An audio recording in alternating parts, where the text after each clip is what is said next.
ओम शांति। 7 अप्रैल 2023 के ईश्वरीय महावाक्य। पहले सुनते हैं मुरली के मुख्य पॉइंट्स। बाबा ने कहा, भारत में जगत अम्बा की कितनी महिमा है और पूजा होती है। फिर साथ में तुम बच्चों की भी होती है, क्योंकि तुम मम्मा के साथ भारत और विश्व की सेवा करते हो। तुम सबको स्वर्गवासी बनने का रास्ता बताते हो। जगत पिता और जगत अम्बा की महिमा शिव बाबा ही आकर निकालते हैं। बाबा की श्रीमत से ही वह ऐसे बने हैं। बाप जो धर्म स्थापन करते हैं उसमें बहुत माइट है, इसलिए बाबा को ऑल माइटी कहा जाता है। तुम जानते हो, हम देवता धर्म के बनते हैं तो हमारे में भी कितनी माइट आ जाती है। फिर बाबा ने कहा, तुम किसी को दुख नहीं दे सकते, अब तो सबको सुखी बनाना है ना। यहाँ तुम डबल अहिंसक बन रहे हो। किस पर क्रोध करना, कुछ बुरा अक्षर कहना, यह भी बाण चलाने के बराबर है। मनसा वाचा कर्मणा, सबको सुख देते जाओ। ऐसी कोई वायलेंस तुम्हें नहीं करनी। अब चाहिए पावन दुनिया। बाप आकर विकारी दुनिया की रचना बंद कराते हैं। तुम्हें पतितों का संग छोड़ना पड़ेगा। बाप तो बच्चों को फरमान करते हैं, फिर कोई माने न माने। लास्ट में बाबा ने कहा, यहाँ माया सबको डसती रहती है, इसने सबको काला बना दिया है। बाप फिर से गोरा बनाने आए हैं, तो उनकी श्रीमत पर चल तुम्हें गोरा बनने का पूरा पुरुषार्थ करना चाहिए। सदा स्मृति रहे, अब नर्क बदल स्वर्ग आने वाला है। यह दुख की दुनिया सुख की दुनिया हो जाएगी। अब सुनते हैं महावाक्यों को विस्तार से। बाबा ने कहा, मीठे बच्चे, तुम्हें डबल अहिंसक बनना है। मनसा वाचा कर्मणा, तुम कभी किसी को दुख नहीं दे सकते हो।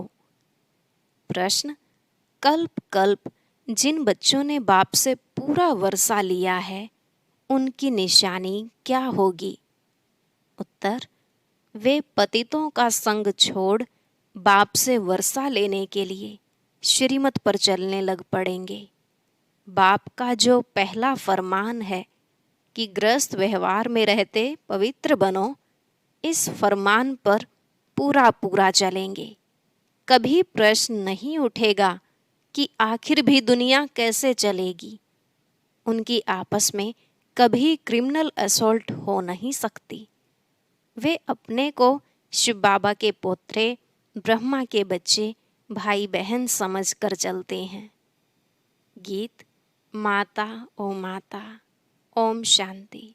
बच्चों को अब कोई की भी महिमा नहीं करनी है, भक्त महिमा करते हैं।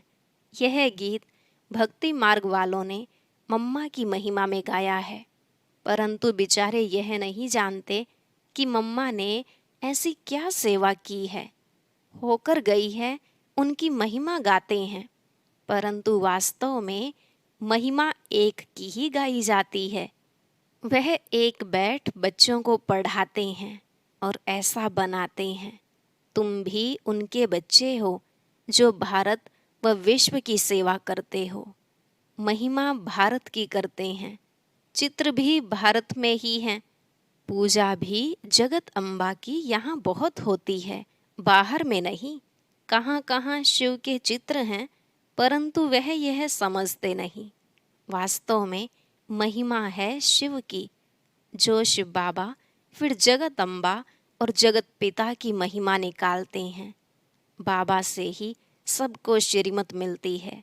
दिलवाड़ा मंदिर में सबके चित्र नहीं हैं, बच्चे तो ढेर हैं। तुम सब बच्चे राजयोग सीख रहे हो, चित्र तो थोड़ों के ही निकालेंगे। तुम जानते हो, बाबा हमको स्वर्ग का मालिक बनाते हैं। शिव बाबा इनमें बैठा है। कल्प पहले भी ऐसे ही परमपिता परमात्मा ने हमको राजयोग सिखाया था। अब प्रैक्टिकल बुद्धि से लगता है। जब दूसरे सुनते हैं तो कोई कहते हैं बिल्कुल ठीक बात है, कोई कहते हम कैसे माने। एक जैसे सब नहीं हैं। जब कोई नए आते हैं तो प्रश्न पूछा जाता है, गॉड फादर का नाम कब सुना है, कब भगवान का नाम सुना है। ऐसा कोई मनुष्य नहीं होगा जो कहे कि हम गॉड फादर को याद नहीं करते हैं, क्योंकि अभी सब दुखी हैं, इसलिए परमात्मा को याद जरूर करते हैं। सतयुग में कोई ऐसा नहीं कहेंगे कि पतित पावन आओ। दुख में सिमरण सब करते हैं, सुख में सिमरे न कोई। दुख में सिमरण किसका करते हैं? एक का। भल सिमरण करते हैं परंतु जानते नहीं, सिर्फ महिमा करते हैं। यहाँ तो है सारी धर्म की बात। गाया जाता है रिलीजन इज माइट। कौन से रिलीजन में इतनी माइट है? सभी रिलीजन में तो इतनी माइट नहीं है। बाप आकर एक देवी देवता धर्म स्थापन करते हैं। बाबा को कहा जाता है ऑलमाइटी। तो जो धर्म स्थापन करते हैं उसमें भी माइट है। तुम जानते हो, हम देवता धर्म वाले बनते हैं तो हमारे में कितनी माइट आती है। हम बाप से राजाई लेते हैं, हम कोई हिंसा नहीं करते हैं। सतयुग में दोनों हिंसा नहीं होती। एक काम कटारी की हिंसा, दूसरी किस पर क्रोध करना, कुछ बुरा अक्षर कहना, यह भी बाण चलाना है। इनको वायलेंस कहा जाता है। तुम किसको दुख नहीं दे सकते। बाबा कितना अच्छा सिखलाते हैं, सबको सुखी बनाओ। मुख्य बात काम कटारी चलाना, यह है सबसे बड़ी हिंसा। बंदूक आदि चलाना, मारना, वह भी हिंसा है। कोई भी प्रकार से किसको दुख देना हिंसा है। इसलिए बाप ने कहा है काम महाशत्रु है। गाया भी जाता है अहिंसा परमो देवी देवता धर्म। उनमें दोनों हिंसाएं नहीं थी। कभी भी किसको मनसा वाचा कर्मणा दुख नहीं देते थे। बाप आकर स्वर्ग की स्थापना करते हैं। कल्प पहले की थी, अब फिर कर रहे हैं। किसको मारना, पीटना, क्रोध करना सबसे छुड़ा देते हैं। मुख्य बात है पवित्रता की। इसलिए राखी बंधन गाया हुआ है। बहनें बैठ भाइयों को राखी बांधती हैं कि काम कटारी नहीं चलाना, परंतु मनुष्य यह अर्थ नहीं समझते। तुम हो ब्रह्मा के बच्चे, शिव के पोत्रे, तो तुम भाई बहन हो गए। आपस में कभी क्रिमिनल असॉल्ट नहीं कर सकते। यह है पवित्र बनने की युक्ति। बहन भाई कभी आपस में शादी नहीं करते हैं। तो बाप समझाते हैं कल्प कल्प जिन्होंने वर्षा लिया है वही श्रीमत पर चलते हैं। अधर कुमारी कुंवारी कन्या का मंदिर भी है।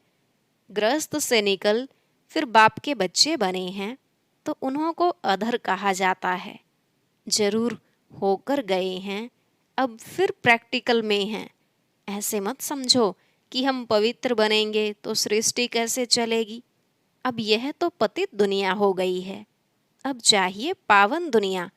पतित दुनिया तो चलती ही रहती है, बंद नहीं होती है। तो तुम्हें पतितों का संग छोड़ना पड़े। बाबा आकर विकारी दुनिया की रचना बंद कराते हैं। सतयुग से निर्विकारी दुनिया शुरू होगी। बाप आकर बच्चों को फरमान करते हैं, फिर कोई माने न माने। श्रीमद् भगवानुवाच। भगवान बच्चों को बैठ पढ़ाते हैं। क्या बनाएंगे? जरूर भगवान भगवती बनाएंगे। जो जैसा है वह ऐसा ही बनाएगा। निराकार भगवान बैठ निराकार आत्माओं को पढ़ाते हैं इस शरीर द्वारा। यह है बाबा का लॉन्ग बूट। बाबा को शरीर तो चाहिए ना। उनकी शरीर रूपी जुत्ती पुरानी हो गई है। जब नई थी तो गोरी थी, अब काली हो गई है। बाबा ने समझाया है तुम इस समय श्याम हो, फिर सुंदर बनते हो। इस समय हर एक श्याम बन गया है। उनको 84 जन्म लेने पड़े। श्री कृष्ण पहले सुंदर था, धीरे धीरे सुंदरता कम होती गई। श्री कृष्ण का चित्र भी है। नर्क को लात मार रहे हैं और हाथ में स्वर्ग है। कहते हैं मैं स्वर्ग में सुंदर था और नर्क में श्याम हूँ तो लात मारता हूँ। जो भी सूर्यवंशी घराने के हैं वह सब सुंदर थे। सारी डायनेस्टी राज्य करती थी। अब सभी काले बन गए हैं, इसलिए श्याम सुंदर नाम चला आता है। श्री कृष्ण की आत्मा ही पहले जन्म लेती है। श्री कृष्ण के साथ सारी राजधानी भी है। सभी पुरुषार्थ कर रहे हैं फिर से गोरा बनने का। कहते हैं काली देह में सर्प ने डसा। वह भी अभी की बात है। माया सबको डसती रहती है। माया ने सबको काला बना दिया है। बाप फिर गोरा बनाते हैं। स्वर्ग में ऐसा होगा नहीं। वहाँ 21 जन्म सदा सुखी रहते हैं। अकाले मृत्यु कभी होता नहीं। अभी दैवी राजधानी स्थापन हो रही है। बाप आकर सबको राज्य भाग्य देते हैं और कोई धर्म स्थापन करने वाले राज्य भाग्य नहीं दे सकते। इब्राहिम, बुद्ध आदि राजाई नहीं स्थापन करते, वह सिर्फ धर्म स्थापन करते। फिर धर्म की वृद्धि होती है। उनको वास्तव में गुरु भी नहीं कहा जा सकता, क्योंकि गुरु करते हैं सद्गति के लिए। वह तो आते हैं धर्म स्थापन करने, न कि सद्गति करने। उनके पिछाड़ी उनके धर्म की आत्माएं नीचे उतरती हैं, तो गुरु भी वास्तव में कोई को कह न सके। सबकी सद्गति करने वाला एक शिव बाबा है। उनके लिए ऐसे नहीं कहेंगे कि वह जन्म लेते हैं, यह रॉन्ग हो जाता है। वह अवतार लेते हैं। जन्म लेना अर्थात गर्भ में आना। मैं गर्भ से जन्म नहीं लेता हूँ, अवतार लेता हूँ। परंतु कैसे आते हैं यह कोई समझते नहीं है। मैं परमधाम से आकर इस तन में प्रवेश करता हूँ। मुझे शरीर तो चाहिए ना, और चाहिए बड़ा शरीर। छोटे तन से तो बात कर न सके। मैं अनुभवी रथ बहुत जन्मों के अंत के जन्म वानप्रस्थ अवस्था में आता हूँ। गीता में भी है कि मैं इनके जन्मों को जानता हूँ। यह अपने जन्मों को नहीं जानता था, अब तो जानते हैं। एक बार बता देता हूँ। पहले यह देवता था, 84 जन्म लेते लेते अंतिम जन्म में है। तब मैंने इनमें प्रवेश किया है। यह है कल्याणकारी जन्म। बाबा आकर इनके द्वारा पढ़ाते हैं, तो यह माता भी हो गई। वास्तव में यह है माता, परंतु सर्विस पिता के रूप में करते हैं, इसलिए मम्मा को निमित्त बनाया है। तुम बच्चे भी उनके साथ निमित्त बनते हो। सबको स्वर्गवासी बनने का रास्ता बताते हो। मनुष्य मरते हैं तो कहते हैं स्वर्गवासी हुआ। वह पुरुषार्थ नहीं करते हैं। हम तो स्वर्गवासी बनने के लिए पुरुषार्थ कर रहे हैं। सतयुग में लक्ष्मी नारायण थे। उन्हों को स्वर्ग का मालिक बनाने वाला कौन? जरूर नहीं थे तब बनाया। इसमें तकलीफ की कोई बात नहीं है। बाबा सिर्फ राय देते हैं कि गृहस्थ व्यवहार में रहते इस अंतिम जन्म में पवित्र बनो। अब पुरानी दुनिया का विनाश होना है। सतयुग में रावण को जलाते नहीं।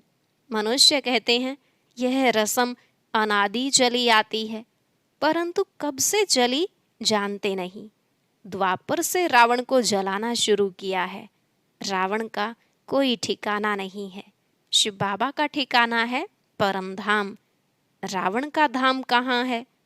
वह सभी में प्रवेश कर लेता है। कोई एक ठिकाना नहीं है। जब रावण राज्य पूरा होगा, सभी पावन बन जाएंगे, फिर रावण का नाम निशान भी नहीं होगा। राम और रावण दो चीजें हैं। राम स्वर्ग स्थापन करते, रावण दुखी बनाते। मैं कोई सर्वव्यापी नहीं हूँ, रावण सर्वव्यापी है। फिर मैं आकर इन भूतों को निकालता हूँ। यह भूत ही सभी को दुख देते हैं। इन भूतों पर विजय पहनाकर स्वर्ग का मालिक बनाता हूँ। तुम बच्चे सभी स्वर्गवासी बनने के लिए पुरुषार्थ कर रहे हो। वह लोग कहते हैं स्वर्गवासी हुआ, तो फिर रोते क्यों हो? वहाँ तो वैभव ही वैभव है। मनुष्यों को स्वर्ग ही याद पड़ता है, परंतु पुनर्जन्म फिर भी नर्क में ही लेते हैं। तुम जब सतयुग में हो तो पुनर्जन्म सतयुग में ही मिलता है। अब नर्क बदल स्वर्ग आने वाला है। दुख की दुनिया बदल सुख की दुनिया आने वाली है। अब सर्व का सद्गति दाता आया है सबको सुखी करने के लिए। अच्छा, मीठे मीठे सिकिलधे बच्चों प्रति माता पिता बाप दादा का याद प्यार और गुड मॉर्निंग। रूहानी बाप की रूहानी बच्चों को नमस्ते। रूहानी बच्चों की रूहानी बाप दादा को नमस्ते नमस्ते, गुड मॉर्निंग, शुक्रिया बाबा, शुक्रिया। धारणा के लिए मुख्य सार। डबल अहिंसक बन, मन वचन कर्म से किसी को भी दुख नहीं देना है। पवित्रता की सच्ची राखी बांधनी है। दूसरा, पतितों का संग छोड़ एक बाप के फरमान पर ही चलना है। स्वर्ग का मालिक बनने के लिए भूतों पर विजय प्राप्त करनी है। आज का वरदान, हर कर्म का बोझ बाप पर छोड़ स्वयं ट्रस्टी बन रहने वाले डबल लाइट फरिश्ता भव। हर कर्म का बोझ बाप पर छोड़ स्वयं ट्रस्टी बन रहने वाले डबल लाइट फरिश्ता भव। बाबा ने कहा, हिम्मत रखने वाले बच्चों को बाप दादा सदा ही मदद करते हैं। बच्चे श्रेष्ठ संकल्प करते और बाप हाजिर हो जाते। सिर्फ बाप के ऊपर सारा कार्य छोड़ दो तो बाप जाने कार्य जाने। खुद अपने ऊपर जवाबदारियों का बोझ नहीं उठाओ। ट्रस्टी बनकर रहो तो सदा हल्के डबल लाइट फरिश्ता बन उड़ते रहेंगे। दिल साफ है तो मुराद हासिल हो जाती है। स्लोगन, उमंग उत्साह के पंख साथ हों तो उड़ती कला में उड़ते रहेंगे। उमंग उत्साह के पंख साथ हों तो उड़ती कला में उड़ते रहेंगे। और अब सुनते हैं आज का अव्यक्त ज्ञान मोती। ये एक बहुत संस्कारितापूर्ण वीडियो है, जरूर देखें, कोई भी मिस ना करे।